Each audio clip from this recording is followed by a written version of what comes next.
আমি তো টুথপরির মতো নেটফ্লিক্সে একটা শো করেছিলাম, ওটার বাজেট ছিল 36 কোটি টাকা। তারপরে আমি এসে একটা 1-1.5 কোটি টাকার বাংলা ছবি করছি। I have nothing to lose. বা আমি এমন সব কাণ্ড ঘটাতে পারিনি যে আমার পেছনে অনেক রিলস তৈরি হবে। ঋত্বিকের জায়গায় দেবকে নিলে ছবি দারুণ চলবে, সৈনির জায়গায় কাউকে নিলে দারুণ, এই থিঙ্কিং এ আমি ঢুকবো না। বেস্ট পসিবল গান, কোন রকম বেচু গান নয় যে 4টে লোক কি পুলিশ আসবে, নুসরত নাচছে, জানি যে এগুলো সব মিথ্যে কথা আর পাবলিক বুঝতে পারছে না। কিন্তু এখন আমি ভীষণ খুশি পাবলিকও বুঝতে পেরে গেছে, লোকেরা আমার ছবি চেনে বেশি আমার থেকে। আজকাল অটিনে আপনাদের স্বাগত। 7ই নভেম্বর মুক্তি পাচ্ছে প্রতিমডি গুপ্তার রান্নাবাটি, আর এখন আমার সঙ্গে প্রতিমী রয়েছেন। আমরা কথা বলবো এই ছবি নিয়ে। প্রতিমা, আপনি তো একটা সময় সাংবাদিকতা করতেন, তো যখন আপনি সাংবাদিকদের সামনে বসেন তো কি এক্সপেক্ট করেন, কি ধরনের প্রশ্ন আপনার সামনে আসা উচিত? আমার মনে হয় ছবি স্পেসিফিক প্রশ্ন হলে ভালো। খুব মানে ওই ইন্টারভিউগুলো আমার দেখতে খুব অস্বস্তি হয় যে শুটিং এর একটা মজার ঘটনা বলো, বা ঋত্বিকের সাথে কাজ করে কেমন লাগলো, মানে এগুলো খুব স্টক কোয়েশ্চেন হয়ে গেছে। তার মানে হচ্ছে সেই জার্নালিস্ট কোনো রকম পড়াশোনাই করেনি। মানে একটু যদি মাছের ঝোলের ঝোল টেনে রান্নাবাটি নিয়ে প্রশ্ন, মানে একটু ডিপে গেলেই সেটা ভালো ইন্টারভিউ হয়ে যায়। সে সাবজেক্টও বেটার কথা বলতে পারবে, ছবিটার সম্বন্ধে বেটার জানা যাবে, সবার পক্ষে ভালো। তো সেই রকম মানে আমার যখন আমি একটা ইন্টারভিউ দেখি, বেস্ট ইন্টারভিউগুলোতে কিন্তু ইন্টারভিউয়ের প্রশ্ন থেকেও ঠিক জায়গাগুলো জাস্ট খোঁচা দিয়ে দিয়ে বেরিয়ে যায়, এবং যার বলার সেই গড়গড় গড়গড় গড়গড় গড়গড় করে বলতে শুরু, মানে সবাই যে কারান থাপারের মতো সেই কথা বলে যাচ্ছে, সাবজেক্ট কিছুই বলছে না, মানে সেটা নয় আর কি। বুঝলাম। কিন্তু এখন যে ট্রেন্ড চলছে, এই যে সময়টা চলছে, সবাই দর্শক সব ভিউজের উপর নির্ভর করে সবকিছু, কোথায় কোন কথাটা পুল করবে দর্শককে। একজন ইন্টারভিউয়ার যে তার মাথার মধ্যে এটা থাকে, তারপরে ওই চাপটা থাকে। এই সাংবাদিকতার এই ট্রেন্ডটা কি আপনার সময় ছিল? একদমই ছিল না, একদমই ছিল না। এবং আমি এগুলো করতে পারতাম কিনা যদি আমি এই সময় জার্নালিজম করতাম, আমার খুব সন্দেহ আছে। কেন আমরা যেরকম আমি মানে জার্নালিজম নিয়ে পড়াশোনা করেছি, আমরা যেভাবে অ্যাপ্রোচ করেছিলাম বা আমরা যেভাবে দেখেছিলাম, মানে আমি বলবো যে অনেক বছর ধরে আইটির কোডিং শিখে যারা কোড করছে আর যারা এআই তে জাস্ট একটা ফিড করে কোড করছে, দুটোর মধ্যে তফাৎ আছে। হ্যাঁ, মানে যারা জাস্ট জার্নালিজম করতে এসছে, একটা লাইন তুলে যা হোক করে হট কেকের মতো একটা ট্রেন্ড করানো যায়, সেটা ঠিক জার্নালিজম আমার বলাই উচিত না। আমি এই কথাগুলো এই কারণেই জিজ্ঞেস করছি প্রতিমা আপনাকে। সেখানে প্রতিমডি গুপ্তা মানে কিন্তু শুধু সাংবাদিক ছিলেন বা উনি এখন পরিচালক বা ভালো পরিচালক বা এই ব্যাপারটা না। প্রতিমডি গুপ্তা আমার যেটা মনে হয় খুব ভার্সেটাইল একজন মানুষ ইটসেলফ। কারণ তার মাথার মধ্যে যে বিষয়গুলো আনাগোনা করে, যেগুলো নিয়ে সচরাচর ছবি করার ভাবনাটা ভাবতে বেশ সাহস লাগে, আমার যেটা মনে হয়েছে ব্যক্তিগতভাবে। কিন্তু সেটাকে বড় পর্দায় ফুটিয়ে তোলেন প্রতিম। তো এর পিছনে আমার যেটা মনে হয়েছে, অনেক কিছু আমি দেখেছি, অনেক ছবি, আপনার টুথপরিও দেখেছি, কিন্তু কোথাও একটা বৈজ্ঞানিক একটা যোগ আছে আপনার প্রত্যেকটা স্ক্রিপ্টে। হ্যাঁ, আমি ভাবছি টুথপরি একটা প্যারানর্মাল একটা এমন একটা বিষয় যেটা আমি ভাবতে পারি না, এটা আমাদের কল্পনার জগতেই শুধু রয়েছে। কিন্তু সেখানেও কোথাও একটা সোশ্যাল মেসেজ বা একটা মানে কি বলবো, বৈজ্ঞানিক একটা সংযোগ রয়েছে। মানে আমার ভাবনাটা কি ঠিক? আমার একটা থিঙ্কিং থাকে যে ছবিটা শেষ হয়ে গেলে যখন হলে লাইটটা চলে আসবে, অন্ধকার থেকে আলো আসবে, তখন মানুষের যাতে দেখে মনে হয় যে বাহ, আমি বেঁচে আছি, আমার সঙ্গে আমার বাবা মা বা আমার বান্ধবী বা স্ত্রী আছে, লাইফ ইজ গুড। এই ফিলিংটা যদি আমি আনতে পারি, হ্যাঁ, যে সাবজেক্টই করি, মানে সে সাহেবুল গোলামের লাস্ট সিন হোক, আহারে মন হোক, মাছের ঝোল হোক, এইটা আমার কাছে ভিক্টরি। যে যখন মানে you are happy that you are alive, যে আমি আছি, আমার সঙ্গে একজন আছে, আমি জীবন আমার মতো করে বাঁচছি, ওই ফিলিংটা যখন আসে আমার মনে হয় আমি সাকসেসফুল। সো সেইটা আমার একটা থাকে, সেটা যত ডার্ক সাবজেক্টই হোক। টুথপরি একটু ডার্ক, শান্তিলাল বড় ছবি করেছিলাম ডার্ক, কিন্তু ওইটা এলে আমার খুব, চালচিত্র কোথাও খুবই ডার্ক, যে নোটে শেষ হয়, যেখানে তানিকার চরিত্রটা রাইমার সাথে যে নোটটায় ছবিটা শেষ হয়, সেই জার্নিটা যাতে মানুষের মনে হয় বাহ, আমি হ্যাপি যে আমি আজকে এখানে এই মুহূর্তে আছি এবং এই এই পৃথিবীতে বাস করছি, এই এই এই হিউম্যানিটিটা আমি আনার চেষ্টা করি। এক কথা হিউম্যানিটি যেটা বলে। চলচ্চিত্র একটা মারাত্মক একটা থ্রিলার ধর্মী ছবি, সেখান থেকে একটা রান্নাবাটির মতন একটা খুব সহজ সরল একটা মিষ্টি গল্প, এই জকটা কতটা থাকে? এটা সবাই আমাকে সৃজিত বলেছিল, সৃজিত মুখার্জি, যে এইটাই তোকে নিয়ে প্রবলেম, যে পাবলিক বুঝতে পারে না যে নেক্সট কি করবি। মানে হ্যাঁ, এক চেটিয়া যে থ্রিলার করে দিস, লোকে জানতো শিওর থ্রিলার, দারুণ ওপেনিং, চলচ্চিত্র যথেষ্ট সফল ছবি এবং এক্সপেক্টেড কি প্রতিমদি গুপ্তা এরপর এরকম একটা থ্রিলারই করবে, প্রতিম সেটা করলেন না। কেননা আমার সাহেবী গোলামের পরে আমি মাছের ঝোল করেছিলাম, তো আমার যেটা এই মুহূর্তে ভেতর থেকে একদম মানে ভেতর থেকে করতে ইচ্ছে করছে, আমি ইউজুয়ালি সেইটাকেই রেসপন্ড করি, সেই নকটাকে, সেই ঠকঠকানিটাকেই আমি আনসার করি, যে আমাকে এখন এই গল্পটাই বলতে হবে। তো এই রান্নাবাটিতে যে বাবা মেয়ের গল্প এবং একটা সিঙ্গেল ফাদার, আমি একটু ইন্টারাপ্ট করি প্রতিম, যেটা আমি একটু যতটুকু টিজারটা দেখে আমি দেখেছি যে একটা গুড প্যারেন্টিং এর সঙ্গে আপনি খুব সূক্ষ্মভাবে মানে রান্নাকে মিলিয়ে দিয়েছেন। আউটস্ট্যান্ডিং। হ্যাঁ, রান্নাটা একটা ডিভাইস। এটা আমি বলছি এই গল্পটার আইডিয়াটা আমার কোথা থেকে এলো। আমার বেশিরভাগ, আমি সাউথ পয়েন্টের ছেলে, সাউথ পয়েন্টের আমার বেশিরভাগ স্কুলের বন্ধু যাদের সাথে আমার এখনো খুব বন্ধুত্ব রয়েছে, তারা বেশিরভাগ আইটিতে চাকরি করে এবং তারা সব পৃথিবীতে ঘুরে ঘুরে চাকরি করে, কেউ আমেরিকায়, কেউ। তো এই পার্টিকুলার আমার এক বন্ধু আছে সুতনু বলে, সে সৌদিতে কাজ করে। সে, তার মেয়ে বড় হচ্ছে কলকাতায় আর সে কাজ করছে ওখানে। হ্যাঁ, তো একটা দুর্গাপুজো না কোনো এক সময় এসছিল, আড্ডা হচ্ছে আমাদের, বললো মেয়েটা বড় হয়ে যাচ্ছে, দেখতে পাচ্ছি না।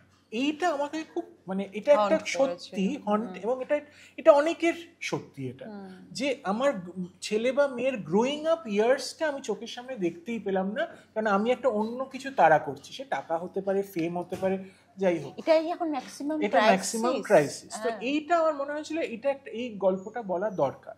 আর খাবারটা আমি চিরকালই ট্রিট করেছি একটা এমন ভাবে, সেটা অ্যাকশন, নিজেও খেতে খুব ভালোবাসে, আমি খেতে খুব ভালোবাসি, আমি রান্নাও করি, মা খুব ভালো না দে।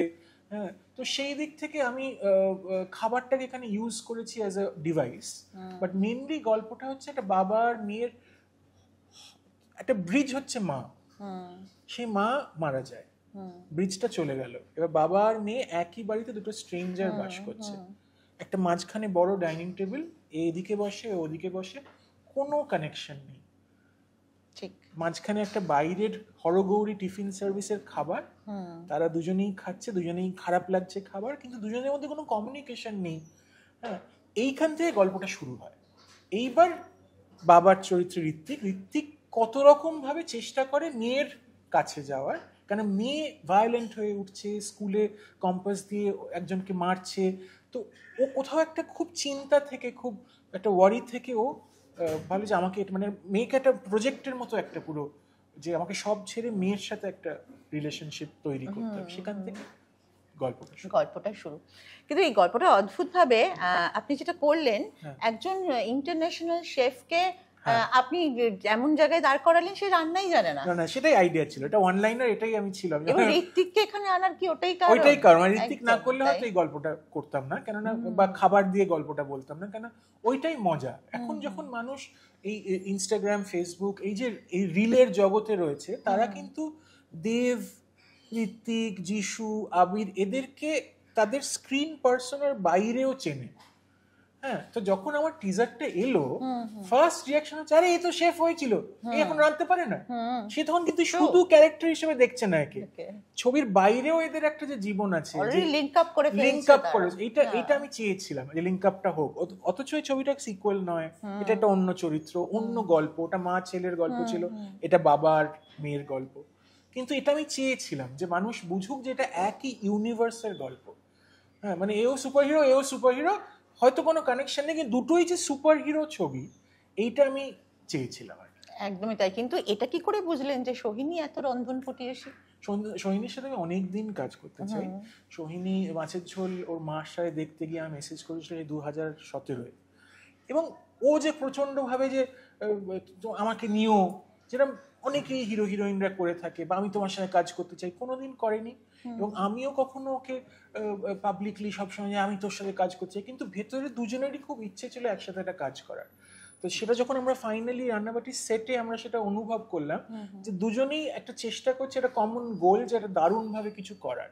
আর এটা ঋত্বিককে যেরকম একটা আমি মাছের ঝোলে চেষ্টা করেছিলাম একটু অন্যভাবে প্রেজেন্ট করার। ওকে ইউজুয়ালি একটা certain middle class, lower middle class ক্যারেক্টার্সই ডিরেক্টররা দিত, ওখানে একটা সাংঘাতিক প্যারিসের মিচেলিন স্টার শেফ।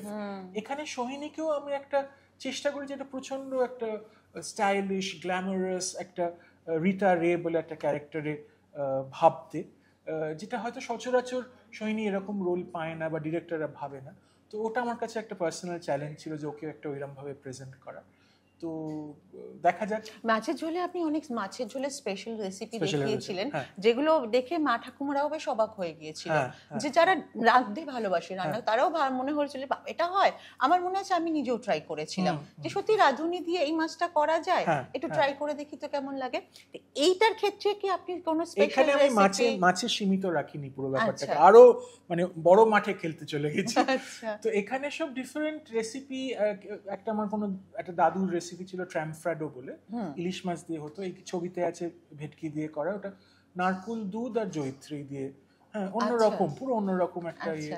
একটা আছে ফিশ পাস বলে, এটা অনেকের বাড়িতেই অনেকে খায়। ফিশ ফাশ নিয়ে খুব ফিশ ফাশ হচ্ছে কিন্তু এখন অলরেডি ফিশ ফাশ Already হয়ে হচ্ছে। গেছে। সেটা আমার ঠাকুমা করতো, আমার জ্বর হলে ওই একদম মানে মিহি করে খিচুড়ির মতো সাদা খিচুড়ি, কিন্তু ভেতরে চিকেনের পিস দিয়ে চিকেনের ব্রতেই রান্না করা। আচ্ছা।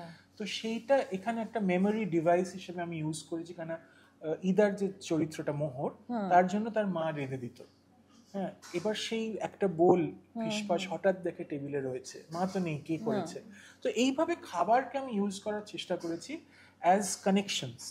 এখানে কখনো কখনো একটা গন্ধ শুকলেই কারোর কথা মনে পড়ে, একটা পার্টিকুলার ফোড়নে একটা মায়ের কথা মনে পড়ে, বা একটা কিছু খাবার যেটার সাথে একটা কোনো খারাপ স্মৃতি জড়িয়ে আছে, সেই গন্ধে আমি ওই খাবারটা খাই না, কেন ওটার সাথে একটা কোনো খারাপ মেমোরি জড়িয়ে আছে। এইগুলো মানে খাবার কত রকম ভাবে মানুষের জীবনে প্লে করে, সেইটা একটা রান্নাবাড়িতে আছে, কিন্তু তার সেটা সারফেসের নিচে। সারফেসে একটা গল্প, বাবা মেয়ে, মা যে আর নেই, একটা দাদু বরুণ চন্দ্র রোল করেছে, একটা বাবার বন্ধু অনির্বাণ চক্রবর্তী, এবং এই নতুন মহিলা এদের জীবনে সোহিনী যে বাবাকে রান্না শেখায়। রান্না শিখেছে। তো প্রতিম, আপনার জীবনে এরকম কোনো মেমোরি, আমি ঠিক বলবো না, এরকম কোনো রেসিপি আছে যে মা করেনি, মা ছাড়া এমন কেউ, সে আপনার বান্ধবীও হতে পারে বা অন্য কেউ, যে খেয়ে আপনার ভীষণ ভালো লেগেছিল? হয়েছে কোনোদিন এরকম অভিজ্ঞতা? আমার কিছু টেস্ট যেরকম অদ্ভুত আছে, মা করেনি, কিন্তু মা ছোটবেলায়, মানে আমার ছোটবেলায় সরি, মা আমাকে নিয়ে যেত একটা কুকিং ক্লাস। আচ্ছা। ঠিক আছে, এবার সেখানে আমি চুপ করে বসে থাকতাম, মানে অবভিয়াসলি হয়তো বেবি সিটারের কনসেপ্ট তখন ছিল না, বাড়িতে রেখে আসবে, আমার সঙ্গে নিয়ে গেছিল মিস্টার ঘোষ বা কিছু, তার বেকারি ক্লাস বা এরকম একটা কিছু।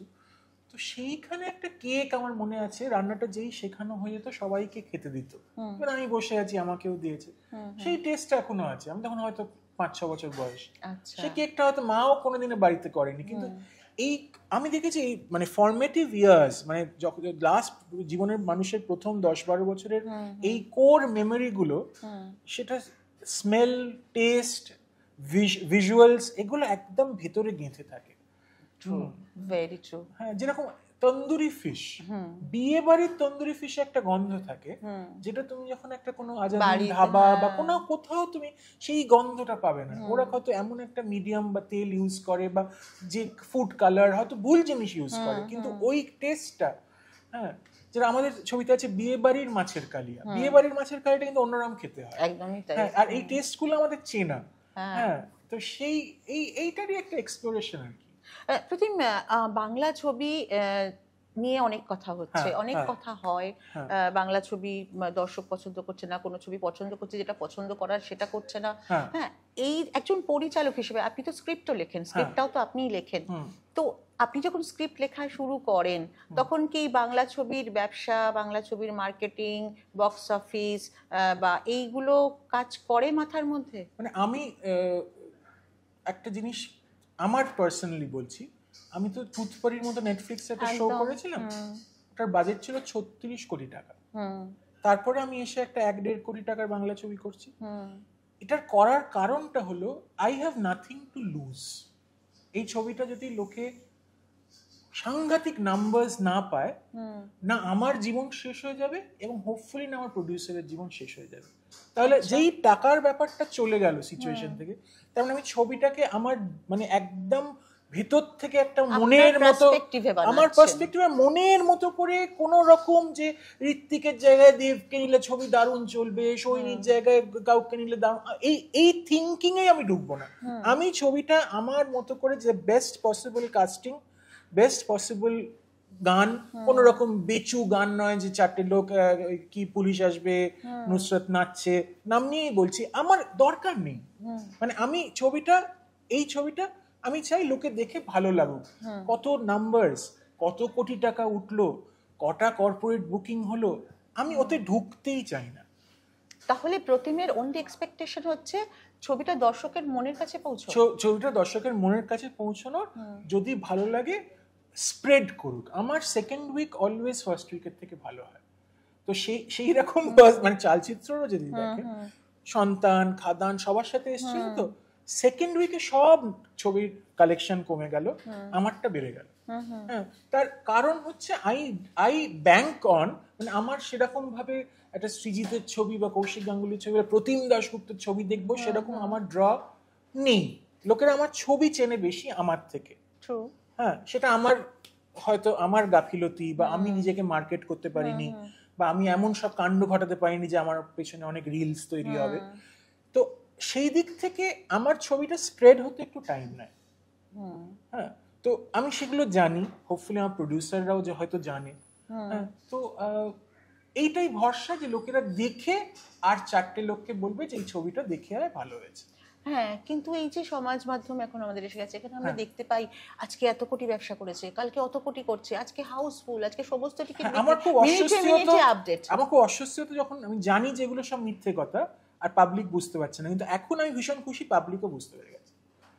কারণ পাবলিক শুড নো, মানে তুমি একটা রেস্টুরেন্টে গেছো, তুমি দেখছো একটা কাতলা মাছ যেটা তুমি বাজারে থেকে কিনে আনলে 60 থেকে 70 টাকা একটা পিসের বেশি দাম হওয়া উচিত না, সে তুমি দেখছো 800 টাকা চাইছে, তুমি জানো এটা ঢপ।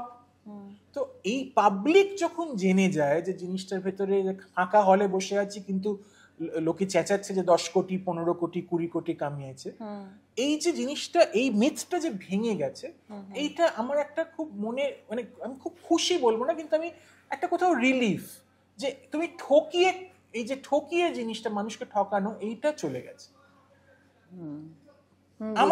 আমার ধারণা এই পুজোয় যা ঘটেছে, এই পুজোর পরে এই কোটিটার ব্যাপারটা পরের বড় যখন একটা সময় আসবে, হয়তো এই ক্রিসমাসে এটা কম হবে। মানে লোকেরা নাম্বারও কম বার করবে এবং ভুল নাম্বার তো আরো কম বার করবে। তাহলে বাংলা ইন্ডাস্ট্রি নিয়ে প্রতিম এখন কি ভাবছেন, মানে কোথায় দাঁড়িয়ে আছে বলুন তো বাংলা ইন্ডাস্ট্রি? সব নয়েজ সরে গিয়ে একটা কোথাও কন্টেন্ট জিতবে একটা টাইমে, সেটা এই বছর, পরের বছর, 5 বছর পরে হয়তো হবে, কিন্তু সেটা হবেই। মানে মালায়ালাম সিনেমা নিয়ে এখন লোকেরা সবাই খুব লাফালাফি করে, তাদেরও এরকম ফেজ গেছে। এই ফেজটা এখন একটা এমন জায়গায় গিয়ে একটা বার্স্টিং স্টেজে এসছে, যেখানে কথাবার্তাগুলো এত হচ্ছে, এত ঝগড়াঝাটি পাবলিকলি, ওইগুলো সব সরে গিয়ে কন্টেন্টই ফাইনালি থাকবে। একদমই। যেহেতু প্রতিম ভীষণ আনপ্রেডিক্টেবল, কারণ আজকের ছবি দেখে বোঝা যাবে না আগামী দিনে প্রতিম কি ছবি করতে চলেছে। তবে আমি এই কথাটা সোহিনী ঋত্বিককে বলেছি আগের ইন্টারভিউতে, যে আমি ব্যক্তিগতভাবে একটা ছবি চাই যেখানে সোহিনী গ্যাংস্টার হবে এবং হবে সেই দুষ্টের দমন করা পিছনে বড় আইপিএস অফিসার বা কিছু হবে ঋত্বিক।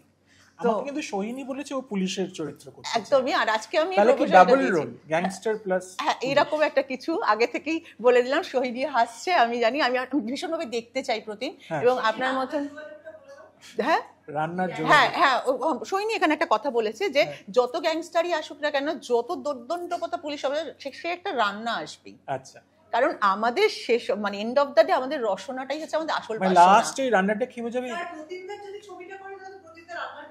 রান্না কিছু আনবেই, আর রসনাই হচ্ছে সব থেকে বড় বাসনা। মানে লাস্ট সিন ওকে ধরতে এসছে এবং ও নিজে হাতে কিছু রেঁধে খাওয়ায়, এই বলবে এটা আমার বোন, বোন নয়, হয়তো প্রেমেই পড়ে গেল, আপনি বোনে নিয়ে যাবেন ওখানে প্রেম আনবেন।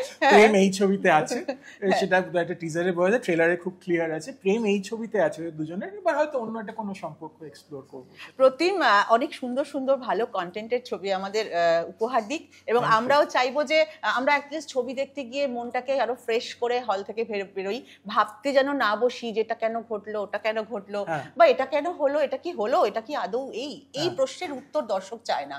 দর্শক চায় ছবি যখন দেখে বেরোবে প্রেক্ষাগৃহ থেকে তার মাইন্ডটা ফ্রেশ থাকে, সে এন্টারটেনমেন্ট অ্যান্ড এন্টারটেনমেন্ট।